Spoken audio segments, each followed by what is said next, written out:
Hello दोस्तों।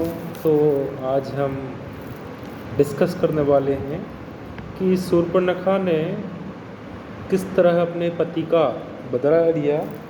शूर्पणखा के पति का नाम था विद्युजिह्वा। तो हुआ यूँ कि विद्युजिह्वा जो थे बड़े शक्तिशाली राजा थे। तो एक बार विद्युजिह्वा के द्वारा रावण को अपने पेट में खा लिया गया। तो रावण ने सोचा कि अब कैसे बचूं।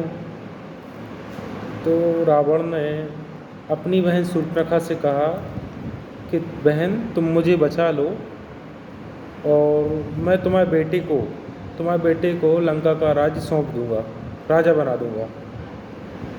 इसके बाद शूर्पणखा थोड़ा सा बातों में आ गई रावण की और विद्युजिह्वा को मार दिया।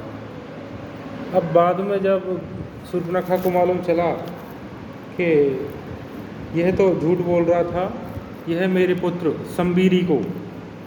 संबीरी को राज्य नहीं देगा, तो फिर शूर्पणखा ने सोचा कि क्यों ना एक चाल चली जाए। तो इसके बाद शूर्पणखा ने सोचा कि कैसे मैं रावण का वध करवाऊं।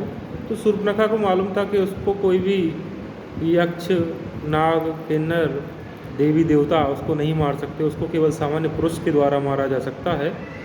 और उसको मालूम था कि वो कोई भी रूप रख सकती है। तो वो जंगल गई। जंगल में उसने देखा कि दो सांवले सलोने राजा घूम रहे हैं जो कि सामान्य मनुष्य के रूप में थे। तो गई तो उनका जब हाव भाव और उनके अस्त्र शस्त्र देखा तो उसको लगा कि यह तो रावण का वध कर सकते हैं। तो उसने जानबूझ के वो गई और प्यार का नाटक करने लगी कि हमें आपसे शादी करनी है। तो राम जी ने मना किया और राम जी ने भेजा लक्ष्मण जी के पास। वो लक्ष्मण जी के पास गई तो लक्ष्मण जी ने भी डांटा, चिल्लाया। तो उसको फिर क्रोध आ गया सीता जी पे कि ये राम और लक्ष्मण जो है सीता के कारण मुझसे शादी नहीं कर रहे हैं। तो तत्काल उसने सीता को मारने की कोशिश की। इतने में ही लक्ष्मण ने उसकी नाक काट दी। और जब नाक काटी है तो शूर्पणखा को समझ में आ गया बस अब यही कारण है। तो वो तत्काल गई अपने भाई रावण के पास कि भाई आपकी बहन की नाक काट दी गई है।